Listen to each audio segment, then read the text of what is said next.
You ever seen someone key a Lamborghini like they were doing the neighborhood a favor? Because I did. And it wasn't just any Lamborghini. It was a fully wired, for $100,000 undercover police sting car, sitting quiet on the cul-de-sac like a trap wrapped in carbon fiber. And the woman who keyed it?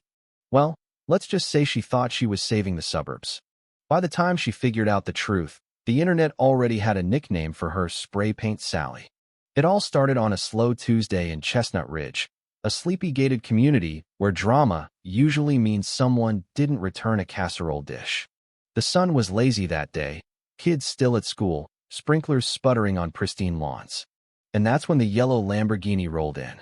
It parked clean across from Sally's house, engine whisper quiet, rims blacked out, plates blank. Just sitting there, humming with presence. No one got out. No one knew who it belonged to. But that didn't matter to Sally.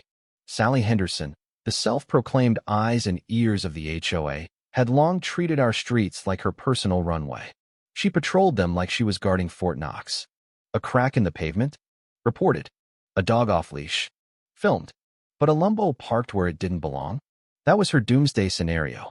She circled it 3 times that afternoon, making a big show of sniffing around, fake snapping photos with her phone screen turned off, and tapping the hood like it owed her money. What Sally didn't know was that the car wasn't random. It was part of an ongoing sting by the state police targeting a laundering ring connected to high-end auto theft. Behind the dark windows was Detective Nolan Briggs, top of his unit, sipping lukewarm coffee while his partner watched live feeds from the sting van parked 2 streets down, disguised as a plumbing repair truck. And Sally? She was about to become their unexpected catalyst. By nightfall, Sally had called everyone she could think of. HOA board? Voicemail? Neighborhood watch? Shrugged her off. Police? Told her it wasn't an emergency. So she did what Sally does best: she took matters into her own hands. Just before sunset, she stepped outside in leopard print and fury, house keys clenched in a fist. No hesitation. She marched to the driver's side door, looked both ways like she was crossing moral traffic, and dragged her key across that car with the commitment of a woman etching her name in history. The sound was terrible metal crying. But worse was the silence afterward. She stood there, arms folded, daring the world to stop her. Inside the Lambo, a motion sensor triggered a camera that caught everything. Sally's face, clear as day, staring down her imaginary enemies. Detective Briggs leaned forward and muttered, "We got her." But they didn't move in. Not yet. Because Sally wasn't the fish they were after. She was just stirring the pond. Word spread faster than wildfire. Jason, a teenager 2 houses down, had filmed Sally boasting on her porch about putting the trash in its place and uploaded it to TikTok. By morning, it had 1 million views and a dozen remixes. Sally didn't know it yet, but she was going viral for all the wrong reasons. And she was just getting started. The next afternoon, Sally showed up again. Different outfit. This time with a bucket of white latex paint and a brush that looked like it came from a kindergarten art set. She stomped across the street like she was serving a warrant. Without pause, she dipped her brush and slathered a coat of paint across the hood, muttering about drug dealers and social decay. Every smear she made triggered another sensor, and back in the van, Briggs and his team watched with a mix of disbelief and quiet respect. "She's escalating," his partner said. "Or unraveling," Briggs replied. But that wasn't the story. The real twist came later that evening when the surveillance team noticed something odd in the background. A man loitering with a signal jammer. A van near the back gate with out-of-state plates. And then came the Kikera phone number Sally had dialed 3 times in 48 hours, linked to a real estate consultant tied to a laundering outfit flagged by the IRS. What started as a bait car operation was unraveling into something bigger. Sally, in all her HOA fury, had tripped a wire no one expected. By the 3rd day, the situation was so bizarre it felt scripted. Sally had set up a lawn chair facing the Lamborghini, wine glass in hand, muttering threats about not backing down. She was a suburban war general watching over her conquest. She even posted a selfie with the vandalized car in the background and the caption, "This is what community leadership looks like." That post got picked up by Reddit and turned into an avalanche of memes. She had no idea the car had a protective wrap and suffered no real damage.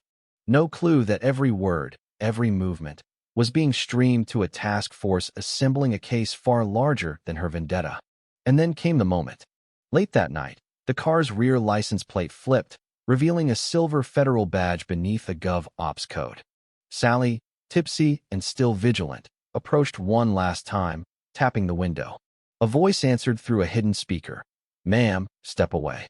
This is an active federal operation." She froze. The glass of wine slipped from her fingers and shattered. She turned to run, but two plainclothes agents were already stepping out of an unmarked SUV, badges up. She didn't even make it to her porch. Neighbors watched from behind curtains. Jason live-streamed again. Sally's husband stumbled out in slippers, sandwich in hand, and just stood there speechless. The agents told him she was being detained for questioning in connection with an ongoing federal investigation. And that was just the beginning. Within hours, federal warrants were executed at the HOA office. Laptops seized. Accounts frozen. The HOA president, Gerald Templeton, was pulled from a golf course mid-swing. Investigators uncovered forged invoices, dummy corporations, and transfers signed off by Sally herself, all under the guise of community development.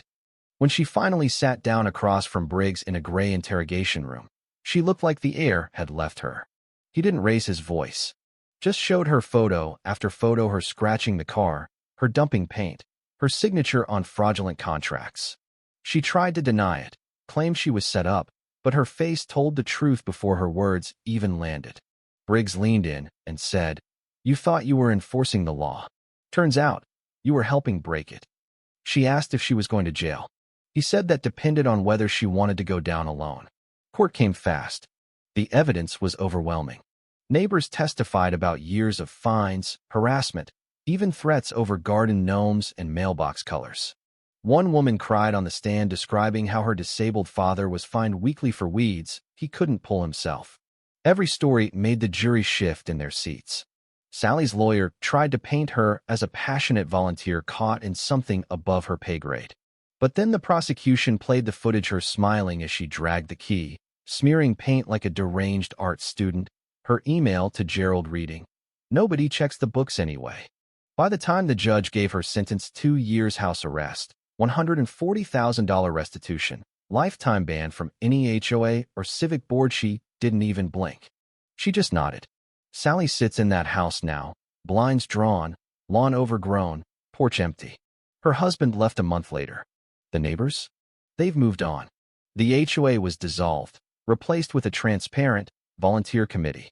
And the Lamborghini? Auctioned off for charity, raising over $200,000. The street feels lighter now. There are wind chimes on every porch, a small rebellion against the woman who once fined people for excessive tinkling. And me? I still live across the street. I still mow my lawn on Thursdays. But now, I do it with music playing and a cold drink in hand. Because sometimes, when ego goes unchecked, it crashes into itself. And this time, it did so in the most spectacular way.